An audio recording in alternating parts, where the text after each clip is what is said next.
going to kick in. And here you go. Magandang hapon. It's a Friday afternoon. Coach Ian here. So, ayan na. So, hapon na hapon. Di ba? Ang sarap matulog. Kaka-lunch lang. Pero, andito tayo ngayon because we want to learn something new. Gusto nating ma-inspire sa mga fellow freelancers natin. So, sinong ready na? Can you type 1? Can you type 1? Ayan, ready na. Ready na. Ayan, sige, sige. So, guys, we're going to have a two session today kasi typically sanay tayo na pang ano, 'di ba? Gabi talaga yung podcast session natin. First time nating merong hapon.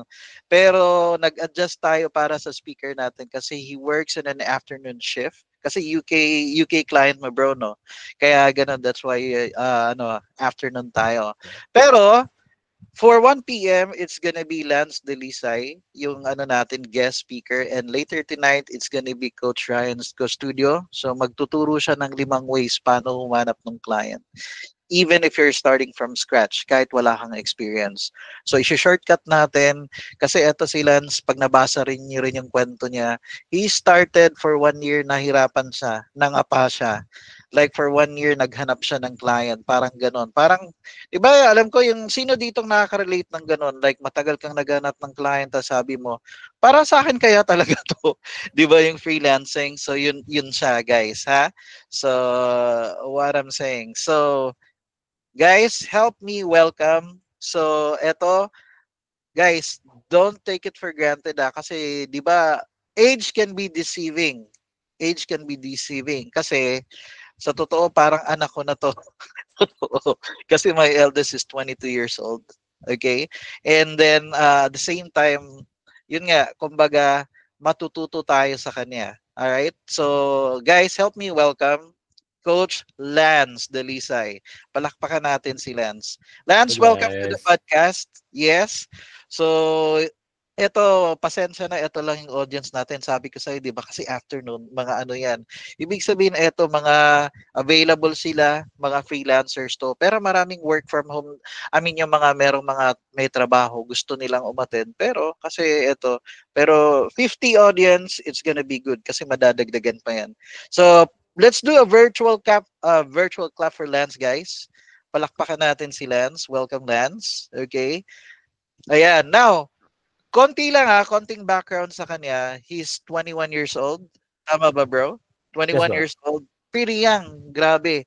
Tapos, I was looking on his profile last night. Sabi ko, hanep to, sumasali din pala to sa pageant, ano, bro? Like, oo, nagsumasali din. Tsaka, are you still right now like a financial consultant at the same time? 'Di ba with Prolog? Or Umalis hindi na na? po ako dun sa Oo, financial consultant. Actually, isa po yun sa una kong ginawa before stepping I was stone. na Yes. Pero maganda yan kasi kapag galing ka sa sales, turo ko yan sa mga freelancers. Guys, one of the best skill na kailangan mo is sales. Kasi doon ka mahahasa. Doon ka masasanay sa rejection. 'Di ba? Doon ka magiging Batman. Batot manhid, Batman. Oh, yun po yun. Okay? So, Lance, so it's just gonna be a free flow. I'm gonna ask you questions. So, mangungamusta lang ako sa'yo. You're 21 years old right now. Alam ko, mga 2:00, meron ka na namang gig. So, do you work like Mondays to Fridays or pati weekend, meron ka bang side hustle na ginagawa din? Actually, Monday to Friday lang po talaga yung work ko. I Mm. reserve my Saturdays and Sundays actually for socializing. Actually, may mga side projects din naman po, but another discussion for that. Work-life balance, gusto ko yan. Dapat ganun talaga. Pero ako minsan, Saturday training ko yan ng mga Google Ads students ko. Tapos pag Sunday, minsan meron pa rin akong training. Pero most of the time, pahinga naman ako. Kasi ako, nasa bahay lang ako. Kasi my wife is a stroke patient. So accidental freelancer lang ako. Hindi ko sinasadya. But I have to leave the corporate world because of what happened to my wife. Now bro, 17 years old ka nag-start. Tama hindi? 17 Yes years. pa. So, can you tell me your journey in that one? 17 years old? Saan yan? Namana ba yan? Baka family kasi. Tapos, ikaw lang mismo, na-realize mo gusto kong maging businessman. Tapos, eventually, paano ka nag-transition sa freelancing? Can you Mm. tell us your story? Okay. Actually, I'm not from a rich family. In fact po, nung actually 16 years old nagsimula yung mga pangarap ko. Um, 16 years old, tandang-tanda ako nung gusto ko agad magka-license, as in driver's license. So, Mm. way back dati, parang student license pa lang yung meron ako nun. And the reason behind that is gusto kong makatulong sa family business namin na catering service. Mm. And kaya driver's license yung gusto kong makuha agad is para makatulong ako sa pagde-delivery rider. Okay? Ayun. So, the first, yung unang trabaho ko talaga was being a delivery rider. I don't want to be emotional, pero I mean, it's pretty hard coming from a family na hindi ganun ka-well off, no? There's been big bad stories behind kung bakit ganun. But again, that's for another Bakit nga discussion. ba, That's bro? that's Oh, for sige, sige, personal sige, thing. sige. Okay. Yeah, but anyways, again, I'm not from a rich family. And uh, I yung pinagsimulan ko was dahil sa kung gustuhan ko talagang makatulong sa nanay ko, Mm. mapaalwan yung buhay namin kasama ng kapatid ko because I'm the eldest. So Why, yes, sorry, tayo. bro. Why did you say nanay lang? Like, how about your father? Sorry to ask. Yeah. Yeah, I mean we're still a complete family, but Aha. like there may mga something on the Okay. mother side. Hindi ako, aminado ako. Uh, I'm part of a broken family ako. Pero sabi ko lang, basta paglaki ko, hindi magiging ganyan yung family ko. Ganun, yun yung promise ko sa sarili ko. So, yung ganun na case. So, okay yan, okay yan. Sige, sige. So, continue, bro. So, tulungan mo nanay mo, kapatid mo. And you mentioned kapatid. Was it your brother yung nasa PBB sana sasabihin ko yung The Voice? Was it yes, brother or nag-The Voice pinsan po mo? yung brother Oo. ko. Yes. Yeah, kasi I was looking at your profile. Sabi ko, si Lance ba to? Hindi ah. Kapatid niya siguro to. Yung ganun na case. Tas yun. So nakita ko The Voice din pala yung ano mo, no? Yung kapatid mo. So parang talentadong pamilya kayo, bro. Ikaw sa pageant, kapatid mo sa kanta. So what happened now? Like 17 years old ka. So nakuha mo ba yung license mo? Nag-drive ka na? Paano nangyari? Opo. Anong So like? yes, nakakapag-deliver rider po talaga ako. And yun, actually, nung after a year, nagsimula din naman mag-ayos yung family and all. And we're happy, like we're a happy family actually Mm, ngayon. And I'm really thankful to the Lord. And um, so yun, still yung drive nandoon pa rin. No? So whatever, so tumatak na lang sa isip ko is whatever adversity it is, kailangan malalampasan ko yon. And so nag-deliver rider ako, and then sabi ko hindi ako magiging milyonaryo sa pag-deliver rider or pagtulong sa family ko with the catering business, but I'll definitely still do this. And on the okay. side, dun ako nag-freelancing. So I started with offering email marketing Okay. for e-commerce brands, no? Watching on YouTube kung ano ba yung mga best, kung ano yung best na niche, ano yung best services to offer. And Mm. I've found that one of the best is actually email marketing for e-commerce. The problem, napakahirap po palang uh, ayusin yung email marketing in terms of getting results for clients as Mhm, opposed to, let's say, simple social media management mhm, or yung mga skills na siguro meron na tayo. Kasi, for example, mahilig tayo mag-social media. So, hmm. what would be the most, yung pinaka madali siguro na skill to learn would be social media management. Pero hindi ako doon nag-opt. I opted for email marketing, which is very alienated sa kung anong Mm. alam ko. And so that's where, my first failures of freelancing came from. Okay.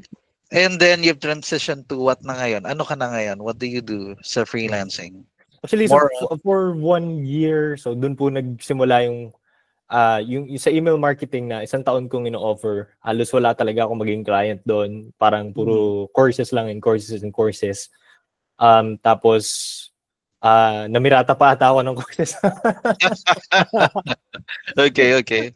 And after nun, that's where I transitioned to doing lead generation and appointment setting for clients. So it's basically yung service ko, it's a full funnel, no. Okay. So it's basically the full A to Z of sales, no. So when you So, say lead generation na ngayon, so like what? Nakikipag-usap ka sa mga clients or dun ka na sa automation like GHL? What do you do now, for mm. example? It's actually both parts of so merong human touch, meron ding mga automations. So for example, with lead generation, actually filtering the leads, then of course we need automations. And then in terms of appointment setting, that's where we need sales development representatives or Mm. salespeople to help them convert into appointments. No, Okay. I see. and mhm. Sige, go ahead. So right now, like, nagme-maintain ka lang ng one client or like you got multiple clients pero parehong part-time. So ano yung setup mo? Kasi iba-iba. I have students na dalawa ang gig, kaya kumikita ng mga 140 a month, yung mga ganun na case. Dalawang part-time, tapos meron ding isa, yung iba full-time, yung iba may full-time, may part-time na gig.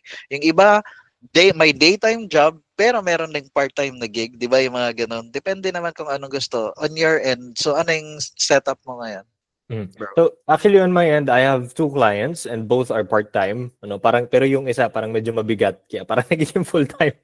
Okay, But on paper, they're both part-time. okay. And I'm actually wanting to transition na talaga matagal pa. And matagal ko nang tinatry mag-transition into becoming an agency. Okay. Para just to free up myself with with the tasks and have more time, even on the weekdays. Kasi as of So now, it's in the works weekends right lang now. talaga. So Mhm. on the works na yung ano mo, yung tawag dito, etong agency mo. Or na-start mo na talaga siya? Or Yes, what? but actually matagal na akong may like agency on paper, but it's like more of like operating as a glorified freelancer na parang ako lang din naman talaga yung Oh, pwede naman gumagalaw. yun eh, one-man Oh, agency, 'di ba? Yung one man parang agency. solopreneur ka, yes. Hindi, Mm. okay yun. Okay, okay din yun. Pero maganda nga rin talaga if you really have a team. Tapos, sila na bahala doon. Sila mag-execute. Parang ikaw lang ang mag-ano, taga-book ka lang ng, ikaw lang nagto-close deal, pasa mo na kagad, i-intro mo na siya doon sa ano, kay client. Para yun na yung laging kakausapin. Tama ba? Mm. Yun na, para ikaw, pero sa'yo yung payment. Pero ikaw nang bahala doon sa arrangement mo with your you call this your freelancer. Pwede din yun, your VA. Yeah, pwede rin ganang setup. Mm. Now, let me ask you this, bro. Anong pumapasok sa isip mo ngayon nito? Kumbaga, alam ko ito yung ideal setup mo, 'di ba, na workstation. Alam mo ba, bro, nung nakita ko yan, six, gusto ko ganyan din yung background dito sa ano ko. Humahanap kaagad ako sa Lazada. Nahanap ko na. Ganun pala yun. Tapos sa lightings na lang kaagad, bro, no. Sabi ko, ang ganda ng setup ng workstation mo. Ako, maganda na rin naman yung setup dito ng workstation ko. Pero, sabi ko, gusto ko yan Gusto ko rin yung ganyang setup. Pero eto, I see you, eto yung work setup mo. This is your dream work setup. At the same time, you got your house.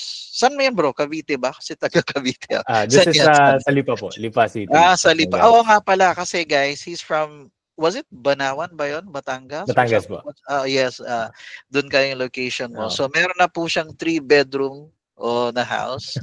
Ayan, so kulang na lang 'yan ano. Pero if you're in a relationship right now, hindi mo kailangan magmadali. You're still young.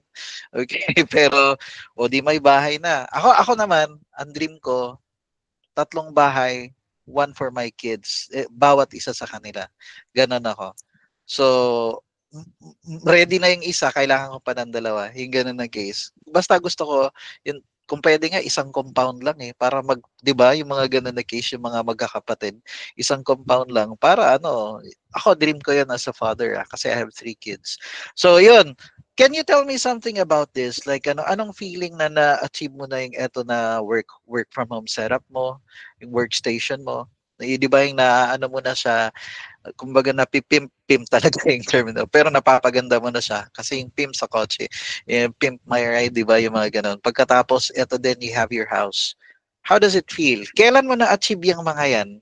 Like, a year ago, 2 years ago, kailan mo na-achieve yun sila? Actually, all of these 1 year, actually napakabilis ng mga pangyayari. Mm, These things came unexpected. mm, Kasi like a few years back, pamula nung 17 years old, 18 years old, 19, yun yung time na ang vision board ko talagang nakapost palagi. Weirdly enough, ayun din yung time na parang hirap na hirap talaga akong ma-achieve yung goals ko. Siguro dahil, yes, I was just starting, and then ngayon, a year ago, or I mean, just within a year, itong 21 years old ako. Kasi I'll be 22 this October. Mm. And so between the age of 2021, those months within those age, dun ko na-achieve yung mga bagay na ganito. So I had my first house, naayos ko yung setup ko, I got my dream sports bike. So I mean, everything na nandoon Ayan sa bro, tama ba? so everything na nandoon sa vision board ko, saka ko pa siya saka ko pa siya Na-realize. talagang na materialize nung um between the age of around 2021. Nakakagulat lang po kasi yun din yung mismong age na parang wala akong pakialam bigla sa vision board ko. Na parang all of my focus is nandoon sa actions. So, basically, to summarize, the first 3 years of my freelancing, kasi 4 years na po ako since doing it since 17 years old. So, my first 3 years was napakadami doon. Puro manifesting with action. Pero walang nangyayari. Okay. Casino. Wala casino results. And then the fourth year, dun bigla okay, lahat nandito na. Biglang nagulat ako, nandito na pala ako. I'm having all the things that I've wanted. Pero ang weird kasi hindi ito yung year na inasam ko talaga tong lahat. I was just 100% focused on actions. No? So that's a lesson siguro hindi lang para sa akin kundi para sa ating lahat na okay, it's good to have a vision board, no? But at the end of the day, yung mga bagay na gusto nating makamit, hindi lang para sa sarili natin, para sa pamilya natin. Actually, it will always actions would always be the thing that would move us forward. No, it's not manifesting alone. It's not dreaming alone, but it's planned action, strategic action that would get us to where we want. Correct. Actually, isa yan sa pinaka-importanting element ng manifestation, yung action. Pero hindi ka, kumbaga, pero yung para bang you let God and let go lang, tapos bigla na lang mangyayari yun. Yung hindi ka attached. Di ba yung sabi mo, parang hindi mo nga iniisip yun eh. Pero nangyari siya dun sa, di ba, at your age right now, like few months ago, lahat ng to. Tapos, ayun, nakakapag-ano ka na. Tawag dito, di ba, nakakapag-charity ka na, may charity works ka nang nagagawa, di ba? Kasi dahil dyan sa, yung sa effort mo. Pero nagtanim ka din kasi, di ba, hindi pwedeng puro vision board, puro lang parang positive affirmation. Ang the best one talaga, hindi. Ang manifestation kasi may kasama yan, dapat tandem yan. Tatlo talaga yan eh. Yung mind mo, yung heart mo, dapat aligned yan. Pagkatapos, may action ka. Pag kulang yung tatlo doon, yung sa tatlo na yon, kailangan magkasama yon, yung mind mo, tsaka yung heart mo. Kasi pag, di ba, ang sa vision board kasi puro conscious yun eh. Gusto ko ganto, ganyan na part. Vision board lang yan. Pero kailangan, di ba, may iba kasi may vision board, pero mabigat yung dream nila kasi hindi nangyayari yung gusto nilang mangyari. Hindi pwede, kailangan tandem yun eh. Dapat sobrang gaan ng heart mo. Pagkatapos, eto pa, may action ka pa. I promise, mamamagnet sa'yo yung bro, mas mapapabilis yung result mo. Yung ganun na case. Pero natutuwa ako sa'yo. Alam mo, ang naiinggit ako, if it's gonna be, is because you started young. Yun kasi ang sekreto dun eh. You start young. You can commit all the mistakes you want. Di ba? Yung ganun na case. Totoo yan eh. Kapag if you have the action, nag-start ka ng 17, tapos yung ginagawa mo ngayon, Lance, alam na alam ko talaga na wala pang 25, milyonaryo ka na. Kasi, tuloy-tuloy ka lang eh. Tsaka meron ka ng process eh. Lalo na ngayon, 21 ka pa lang. Kitang-kita ko na bro, kahit na by 25, ang layo na ng narating mo, sobrang layo na. Ang sarap nun bro. 'Di ba? Tapos ang bata mo pa, yun na part. Kasi ako, I'm almost 50 na eh. So, pero yun naman ang masarap. It's never too late to start din. Yun yung masarap. Oo. Kasi kami doon ang kwento namin, mga pang Colonel Sanders, yung sa KFC, yung mga ganon, you can start young, or mga Jack Ma, di ba? Yung mga matatanda, mga they started a bit late. Pero pwede yun. Kaya nakaka-inspire, lalo na kasi part ka ng Gen Z, yung ganon, yung started young. Kasi it's the best time right now na era or generation, lalo na at merong AI, di ba? Ang sarap na. So, yun. Tapos, ito, you can buy na may luxury watch ka na, pwede ka na mag-groceries. I mean, pwede ka nang mag-shopping. anytime you want. Ang sarap ng feeling na ganun. Last week nga lang kasi taga SM, taga Tansa ako. So, andun kami last week. Kumbaga, para kaming nagfo-food crawl ng family ko. Sige, ubusin natin lahat ng mga fine dining dito. Ganun kami. O sige, eto. Minsan gumagawa lang ako ng excuse para lumabas Pero sa totoo, wala lang. I just want to treat my family and my kids. Kasi si wife stroke patient nga. Tapos sabi ko, sige, start tayo dito. Sunod rin natin to. Yung ganun, parang 3 times a week nakain kami. Yung mga ganun na case.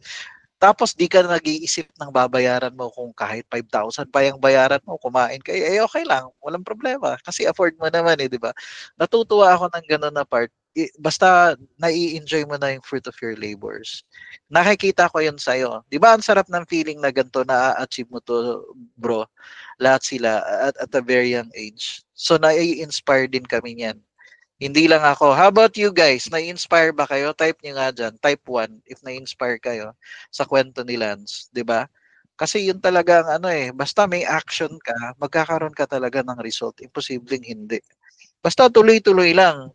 Yung first 2 to 3 years mo, bro, that's like tinest ka lang ng universe. Sige nga, tingnan nga natin si Lance, baka bibigay ba to or ganyan. Basta nakita ko, hanip din to nag-financial consultant din pala to sa ProLife UK.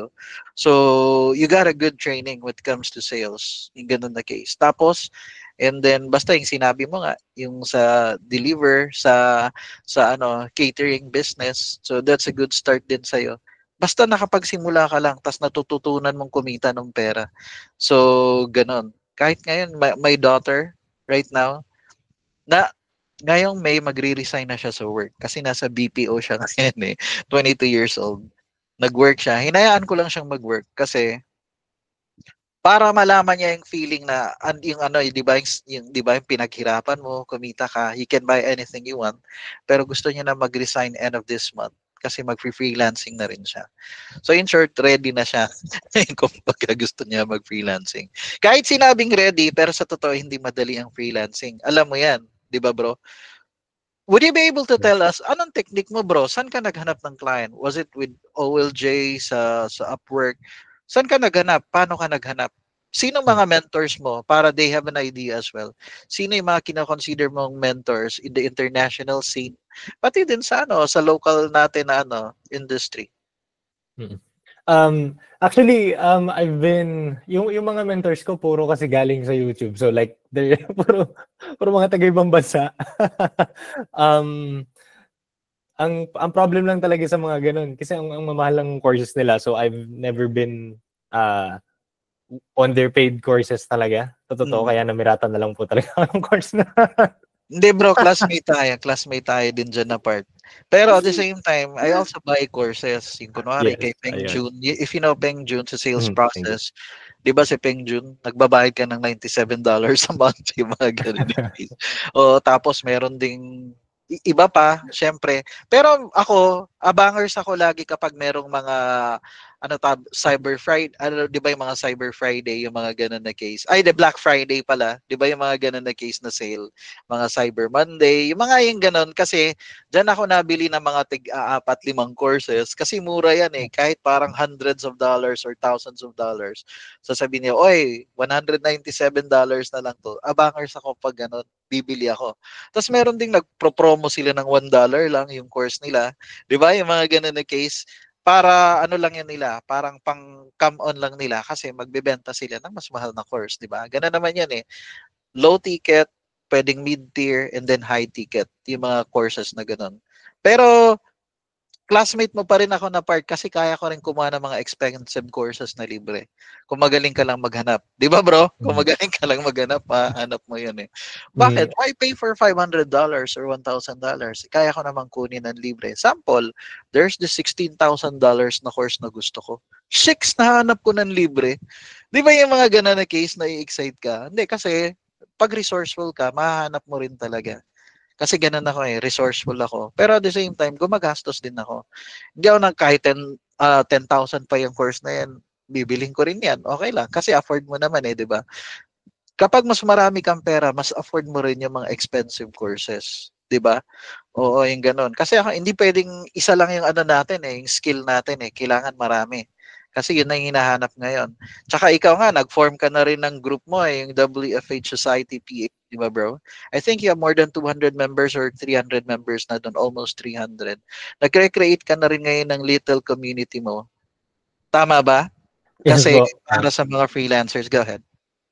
And actually yung group ko na yun, hindi ko pa siya minomonetize. I don't think I have the plan din na Oo. i-monetize siya kasi for now, talagang puro free trainings lang. Actually, hindi pa nga rin po tapos yung free training. It's just that I haven't got the time yet, para bigay ng energy dun sa community. But, sa paparian, I would definitely get things launching. Correct. Kasi ikaw din, like, nakikita ko yung lifestyle mo na like, you're also an outgoing person, di ba? Tama ba? Yung, syempre, with friends and sa mga barkada, you give time. Tama naman yung work-life balance. Tsaka kung ang shift mo is from 2 p.m. onwards, di gabi, matutulog ka na, di gigising ka sa umaga. Kaya yung ganon, mahirap din i-balance yung time, di ba? Yung ganon na Yes po. case. Oh, pero tsaka yung sabi mo, you're doing 2 part-times right now on paper, pero parang full-time yung isa. Pero parang full-time naman yung bayad, bro, di ba? Kahit Ayun, part-time. Dapat ganon. Kaya like, Oo. I'm happy to take it kahit gano'n. Oo, oo. Kasi gano'n din 'yan, eh. Ako turo ko 'yan sa Google Ads students, Si Coach Ian wala na ako sa level na part na hindi, ako naggo-goal set ako. 'Pag na-reach ko na yung income na yun ganito kasi yun, eh, 'di ba yung una nagsimula as freelancer, ang goal ko lang muna kahit mag 50,000 a month, na-hit mo na. Ang goal ko mag 100,000, na-hit mo na. Goal ko na mag 200,000, na-hit mo na. Goal ko mag 300, 'di ba pataas ng pataas? Ako nasa level na ako bro na hindi na ako na parang goal ko every month may 1 million ako, hindi ganoon. Basta nagsi 6 digit a month ako, happy na ako kasi gusto ko work-life balance. Hindi ako tumatanggap ng client na full-time, part-time lang talaga ako. Kasi basta bibigay ko sa yung result, pero hayaan mo ako sa oras ko, ako bahala. Parang ganoon na case. Kasi ang gusto ko 4 hours a week lang na trabaho. Tamad ano? 4 hours a week lang na trabaho. Promise, yun lang yung gusto ko. Ayoko na yung parang pagod ka na gano'n na case. Pero you have time para for your family, gano'n. Tapos may savings ka din. Tapos kung marunong ka pang meron ka mga investment portfolios, panalo ka dun. Turo ko rin naman sa kanila, dapat meron kang MSI, multiple streams of income. Hindi pwedeng hindi. Kasi ako, promise, even if I stop teaching Google Ads, kahit wala akong client sa Google Ads, kaya akong mabuhay. Kasi meron akong ibang streams of income. So, dapat ganun. So, while you're young, advantage mo, edi mag-gain ka ng ipon, tapos invest mo something, yung magge-generate ng pera. 'Di ba? Ako, example lang 'to, alam ko bahay mo 'yan, yang nakikita ko ngayon diyan, yung bahay mo. Pero malay mo hindi ko alam nakatira ka pala sa bahay mo, sa bahay mo sa family niyo, tapos pinapa-rent mo 'yan. Bakit? Yung rental niyan, o di yun yung pangbayad mo dun sa amortization mo na monthly. Ganun na case. That's working smart, di ba? Or nagge-generate ka ng income dyan, pwedeng ganun. Kasi ako, ganun ako mag-isip. Yung sa papaikutin ko yung pera, yung magge-generate ka. 'Di ba? Tapos malay mo na kung di mo na malaya na kumpleto mo na yung bahay na 'yan, pero o 'di ba? Depende sa iyo, diskarte mo 'yan. I'm just giving the people as well ng audience natin dito ng diskarte. Hindi pwedeng isa lang yung source of income mo. Dapat multiple source of income. Pero hindi pwedeng pagod na pagod ka. Alam mo ang technique ng mga mayayaman? So sobrang tamad nila, hahanap sila ng way or system or investment na yung pera na lang yung umiikot para sa kanila. 'Di ba? Kasi ganun yan eh. Or dahil sobrang tamad nila, mag-iisip sila ng way kung paano sila kumita ng malaki na hindi sila masyadong gumagalaw. Tama ba? For example, eto naman, totoo din to kay si Warren Buffett. Ay, hindi si Warren. Who was it?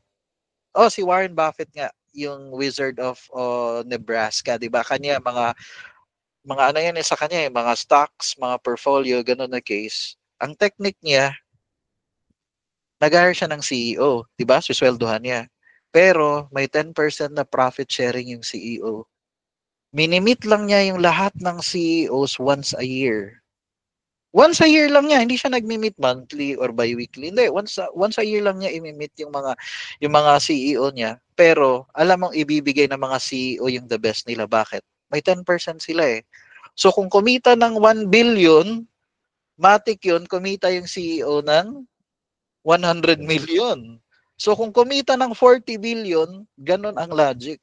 Yung ganun na case. So ang technique minsan, you hire the best people para wala ka nang ginagawa masyado, di ba? Eh kaso, nasa era tayo ng AI. Ang sa AI ngayon, iba ang labanan. Di ba? Marami ngayong mga, alam mo bang merong sa WhatsApp na group na community, puro naging milyonaryo sila, solopreneur lang sila dahil sa AI. Ngayon, meron silang 1 billion challenge. Kaya ba nilang maging bilyonaryo sila lang mag-isa? Wala silang employee na hinahire. Puro AI automation na lang ang labanan. Does it make sense? Kasi ganun na ngayon eh. Kaya yung mga hindi makakasabay sa AI, sayang. Kasi nasa early stage pa tayo ng AI, di ba? Pero alam ko lahat tayo ngayon natututo ng AI. So ako, ganun din ako mag-isip. Dapat laging the least amount or effort na gagawin, pero kikita ka pa rin. O, 'di ba? So ganun guys ha, in the future. Ngayon, syempre work hard muna tayo. Work hard. Okay lang 'yan kasi nagsisimula ka pa lang eh. Pero once you reach a certain level, tama din yung sa'yo. For example, kung gusto mo agency na rin, pwede din yun. Pwede din yun. O, di ba? So, ganun. Lance, nakalimutan ko yung sagot mo kanina. Sorry ah. You know. Ano nga uli yung ano mo? Paano ka nakakuha ng client? Saan ka typical naghahanap ng client? Is it with Upwork, OLJ, JobStreet, LinkedIn? How do you do it? Hmm. Or Um, referrals? mm. um, Actually, it's a mix of referrals and yung sa halos lahat ng job sites po kasi talaga na-applyan ko na eh. And it's just a matter of um, putting up the volume and quality. So Correct. what I mean by those two is, so syempre, when we say volume, lahat ng possible job sites, lahat ng big job sites, mas maganda kung big job sites, lahat yung pupuntahan mo. And then make sure na yung ibibigay mo sa kanila, 'di ba? Like we have the cover letter, for example, sa Upwork. And you know, yung mga documents na binibigay natin sa clients, we have to make sure that those are 100% quality, no? Kasi for example, dun sa one of my clients, napakinig ko sa kanila na may sinabi sila na out of 100 applicants daw na nandoon sa pool na yon, parang ang pinagpilian lang daw nila is like 15 or 10. Parang ganon. Kasi yung quality daw yung quality daw ng documents na binibigay ng mga applicants, hindi talaga ayos. So merong ang ibibigay lang, paano ba? Like merong imbis na CV, biglang photo ng very random na kung ano man. So basically hindi nila sineryoso yung application process, no? Correct. So napakadami, like majority of the candidates dun sa 100 na yun, hindi sineryoso yung application process. So paano nga naman pipiliin ng isang employer yung applicant na yun? So I think we're thinking na parang napakaliit ng chance natin na ma-hire. Pero in fact, napakalaki talaga. Basta i-make sure mo na yung ibibigay mo documents are 100% quality, and then kukumpletuhin mo talaga yung information na binibigay mo sa mga employers, no? So Correct. that kasama ka dun sa pool ng pagpipilian nila. Okay. I agree with you, bro. Hindi, yung una, ito, one of my takeaways sa inyo. Pero totoo kasi ito eh, guys. Volume beats luck. Do you agree? Volume beats luck. Pag mas marami kang applications, the more chances of winning. Totoo hindi, guys. Totoo. Di ba?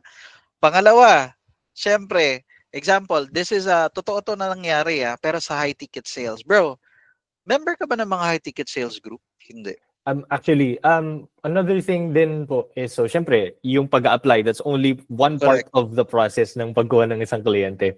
And then, so that's a hard part. And then there's this harder part, which is actually closing the client. So, I that's agree. why kailangan talaga natin ng sales skills. So, it's just great na nanggaling din ako sa background ng sales, 'di ba? I've been in insurance, pero ngayon I'm focusing on freelancing. Doon ko nakuha yung mga sales skills. And until now, actually, I'm taking sales courses, and doon, for example, sa group ko, yun actually yung main thing na gusto kong ituro sa sa mga nagiging members, no? Anong And sales bro? Grant Cardone, Jeremy Minor, yeah, Jeremy Minor, oh, 'di ba yan, yung mga mainly gano'n na case? Jeremy Minor, yes po. Oh, 'di ba? So, relate kaagad ako ano, Jeremy Minor 'to, yung mga gano'n. Kasi may iba-ibang mga technique din, 'di ba, sa sales, 'di ba? Meron pang sorry, I forgot yung isa pa na sikat din. Kasi mga expensive yung mga courses nito, eh. Pero ako, ibig sabihin nakuha mo rin yung course ni Jeremy Minor, bro, 'no? Si Bill Walsh din. Hindi ako. Kaya kong kunin yan ng libre. Yan kay Jeremy Minor, kay Bill Walsh. O yan, kay Bill Walsh. Ang mahal niyan, nakukuha ko rin yan ng libre. Kasi resourceful ako, eh. Kaya kong hanapin din yan, eh. Yung ganun na case. Kasi kay Bill Walsh, $16,000, ganun. Yung family pa lang na course niya. Basta diskarte. Kasi internet lang yung gagawin mong kakampi. Kasi pag $10,000 nga lang, eh parang, uy, half million na yun, bibili ka ng course na half million. Eh ito pang $16,000. Yung mga ganun na case. Basta marunong ka maghanap. Tsaka may YouTube din. Magaling. Alam niyo ngayon, dahil sa YouTube, kahit na mga maliliit na mga creators, merong magagaling dyan magturo. Siyempre, hindi lang sila sikat. Hindi marami followers nila. Pero magaling sila magturo. Kailangan intentional ka lang talaga. Sino yung gusto mong maging mentor? Bakit? Sino naniniwala doon? When the student is ready, the master will appear. O di ba yung sabi nila? Kapag ready na yung student, biglang darating, susulpot na lang yung master. Kasi darating na yung si Yoda mo dyan or yung mga, di ba? So, that's it, guys. So, ngayon, anong eto hindi, yung sa kwento yung kanina nga pala yung paggalingan nyo yung quality. Kasi sabi mo nga, 100 nag-apply, 15 yung napili. Eh, ito kasi yan eh. Ito sa high ticket sales to na story, true story to. Kay ano to, pinost niya si Zach Brown sa ano yan sa high ticket sales industry, nasa Facebook. 200 ang nag-apply. Bro, 200 ang nag-apply. Eh kaso may requirement doon na intro video. 'Di ba yung Loom, yung mga ganun 1 to 2 minutes? Ay hanep, 4 lang nag-submit. Matik, tanggal yung 100 plus na yon, 4 lang. Kung ikaw dati, 'di ba, isa ka dun sa nag-submit, nag-increase yung chance mo na ma-hire. Bakit? Kasi 200 dapat kayong maglalaban-laban eh.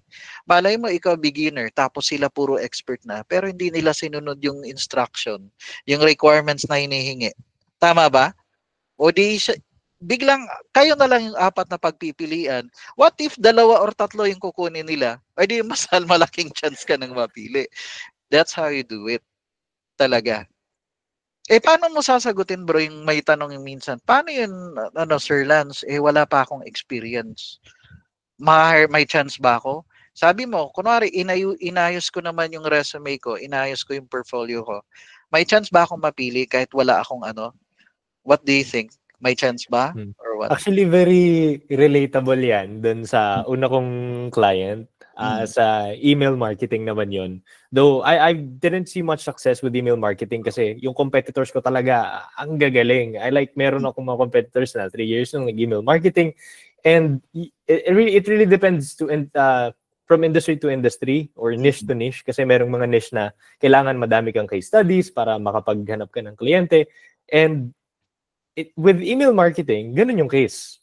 Kailangan madami kang case studies, no?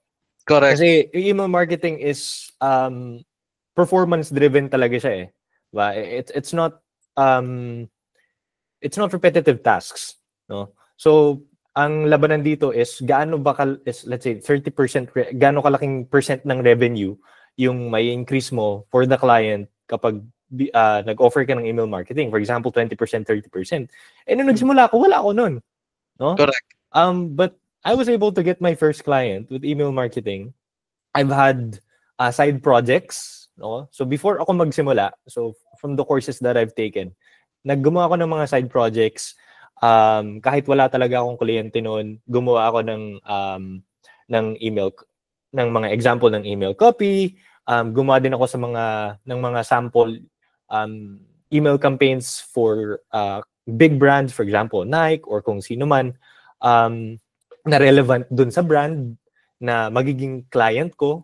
Okay? So not necessarily na kailangan meron ka talagang experience. You just have to showcase your skills At talagang kinumpleto ko dun lahat ng kaya kong gawin dun sa resume ko. And then nag-submit pa ako ng video. So feel ko ako lang din yung nag-submit ng video dun sa client, no? Through email. Pinakita ko sa kanya kung anong kaya kong gawin. And out of, I think, 6 ata yung pinagpipilian niya, may sinabi siyang ganon. And sabi niya sa akin, I think, Lance, I think you really know what you're doing. Sabi niya ganon sa akin. So ako yung pinili niya. Diba? So Yun. I think it's a matter of showcasing talaga your skills, even if you don't have the case studies. And mind you guys, nasa email marketing nga ako nun. And again, very heavy sa case studies ang email marketing bago ka mapili. Pero ako napili, wala akong case studies. Diba? So again, it's really showcasing your skills. I agree, bro. Ang ginawa mo, gumawa ka ng sample mo. You took, ang technique niyan, bigyan ko na kayo ng tip I'm not an email marketer. Pero paano ka magiging email marketer? Kunwari, kasi what if I hire ka sa e-commerce? What if I hire ka sa health and wellness? Di ba yung iba-ibang klase kasi yan Or yung coach na nagbebenta ng course. Anong gagawin nyo, guys? Bigyan ko kayo ng tip. Mag-subscribe kayo sa mga yon, yung mga course. Kunwari, may coach na ganun. Magsasubscribe ka sa newsletter nila. Bakit? Kasi may matatanggap kang email. Ang tawag doon, swipe files. Tama ba? Tapos meron ding isang e-commerce na magaling. Parang sikat talaga siya na e-commerce. Mag-subscribe ka sa newsletter niya. Bakit? Obserbahan mo yung mga emails nila. O di may collection ka na ng emails. Yun yung sample emails na pwede mong gamitin. Ibahin mo lang yung brand. Tama, hindi? I-tweak mo lang ng konti. O di meron ka ng case study, parang case studies kunwari. Tama kasi yung sabi ni Lance your ability to demonstrate your skills lang ang labanan sa interview. Sa resume tsaka portfolio, ang labanan lang dyan, kailangan mapakita mo lang, mukhang may alam to. Yun lang. Hindi kailangan may client ka. Ang nasa mind lang ni client, mukhang may alam to. Okay, bibigyan ko to ng chance. Yun lang yung part doon. KSP ka lang. Kailangan mapansin ka lang nila. That's it. Kasi pag nakita na nila yon, uy, lamang sa akin to ng isang paligo sa email marketing. Parang ganun lang yun Pag na-feel nila na ganun ka, sabi mo nga, ikaw lang yung feeling mo gumawa ng video, Lance. So that's what happened. Feeling ni client, lamang ka sa other applicants ng paligo. Kaya ikaw yung pinili. Yun ang labanan dito. Pero sa totoo, wala siyang actual client. Ang provide mo lang, bro, theoretical portfolio. And yet you got them pa rin. Yun lang yung labanan dito, guys. Pag na-gets nyo na. Pero does it mean dapat, coach? Pero paano yun pag hinire na ako? Hindi. Kailangan, habang nag-a-apply ka rin, you work on your craft. Hindi pwedeng hindi. Di ba? Mapag-Google Ads yan. Dapat nag-aaral ka during your free time. Sabi mo, gusto mo maging email copywriter. Tapos, kinopya mo lang yung mga sa iba. Tapos, magaling ka na. Hindi Aralin mo. Intindihin mo yung mga AIDA. Yung mga ganun, di ba? Yung attention, di ba? Interest, yung mga ganun. Di ba yung mga ganun? Or yung sa mga copywriting na mga basics din. Dapat alam mo. Kunwari, SMM ka, hinire ka din. Dapat alam mo yung gagawin mo. Nag-aral ka kahit konti. Pero mas maganda, Lance, do you agree kailangan dapat 100% na ready ka bago mag-apply? Kasi ako, turo ko sa mga students, kahit 60 to 70% ready ka lang, apply ka na. Bakit? Para maging 100% ka, you need actual clients. Dapat may actual clients kang hahawakan. Doon ka mahasa. 'Di ba? So, ganun lang yon. So, that's it. Now, Lance, hindi ko masyadong hahabaan yung podcast natin kasi alam kong you need to prepare na for your shift for 2 o'clock. Pero anong tips pa na pwede mong ibigay sa mga sa mga freelancers ngayong nanonood? Kasi babalikan nila to sa YouTube, makikita ka nila sa YouTube, bro. I-upload ko to sa YouTube. Ano yung mga ma-share mo pa sa kanila na mga best practices, mga pang last words mo sa kanila? I think sige, let's condense it down to this one thing na feel kong pinaka nag-drive talaga ng growth. Actually, kasasabi nyo lang. It's yung pagda-dive in kahit hindi ka ready, no? Actually, yung mga services na try ko, specifically yung service na for example sales, diba? Lead generation, appointment setting, sales closing. So from A to Z, So for example, yung mismong service na yon, that whole package, hindi ako 100% ready nung in-offer ko siya sa clients ko. No? And I don't think that I will be able to deliver it properly. Pero, it turned out na, okay, ito yung pinakamaayos ko palang service na ma-deliver sa clients ko. And until now, it's been the service na nagbibigay sa akin ng pinakamalaking compensation. No? Though there are other services for sure. It's for you to find out. Ano? Hindi porket, for example, nag-offer ako ng sales na rin i-offer mo. Diba? Kasi ayun yung naging mali ko nung una. For example, nakita ko yung iba, ang laki ng kinikita nila sa email marketing. So, nung ginawa ko, sige, mag-email marketing na lang din ako. Pero it turned out, it was not for me. Email marketing isn't for me. No? The same goes sales na baka hindi para sa inyo. No? So, it's for you to find out. No?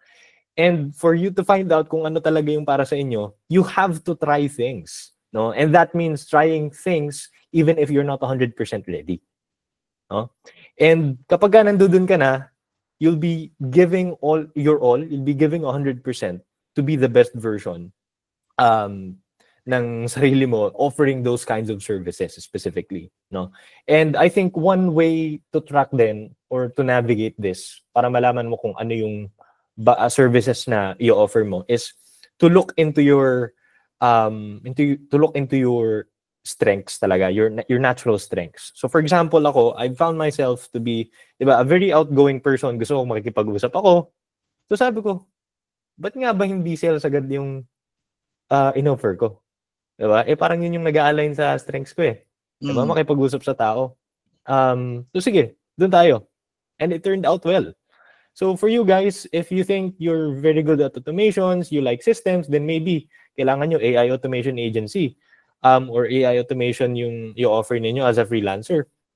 Or kung let's say, magaling kayo sa creatives, magaling kayo mag-design and all, then maybe you should be a graphic designer, an email designer, or a website designer. No? And again, kahit ano man yung skill na yon, it's a matter of jumping dun sa jumping into the pool, getting your feet wet, and again being the best version of yourself along the way. Salamat, Lance. Yes, guys, can we give a virtual round of applause for Lance? Yes, virtual na lang tayo. Thanks, Lance, for sharing your story. Na-inspire kami. Can you type it, guys, like for 1 minute? Ano yung takeaway nyo kay Lance? Ano yung natutunan nyo kay Sir Lance na pwede nyong bitbitin after this one? Kasi ako, ang dami. Start young. Ako, sa totoo, kung may mga anak kayo, yung gano'n na case, encourage nyo sila to start young. Diba? Be confident. Totoo din yun. Offer your service. Correct. Showcasing your strength. Ayan. Diba? Ayan. Start young or start old. Okay lang yan. Pero tayo, start old. Huwag niyong isipin. Tayo, kami na sa amin na to. Perseverance is the key. Totoo din yun. Yung ganun na case. Plus, yung kaninang sinasabi rin niyang manifestation, pero dapat tapatan mo ng action. Ayan, vision board plus actions. So, ayan. You can plan all you want, but real learning happens when you actually do the thing.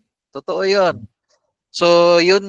At least, di ba, may napulot kayo ngayong hapon na to kasi mamayang gabi, meron na naman tayo. Mamaya, it's more on actual skills talaga kay Coach Ryan Custodio. Magtuturo naman siya how to find clients. 5 ways to find clients. Depende sa klase ng experience mo. So kung may experience ka na, syempre pag may experience ka, meron kang pogi points na eh. Marami kang mapapakitang case studies or portfolio, di ba? Pero pag wala, theoretical portfolio tayo. So ayan, don't stop learning. Never give up. Tama yan. So mamayang 7 o'clock, I'll see you again. Ibang Google Meeting gagamitin natin naman doon. Matututo tayo. And guys, every Friday, magiging habit na natin yung podcast.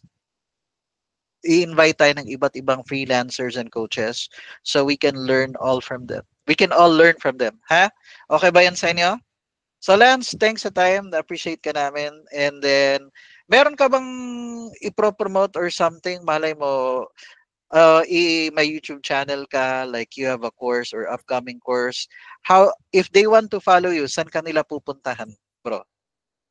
Actually, I have nothing to sell.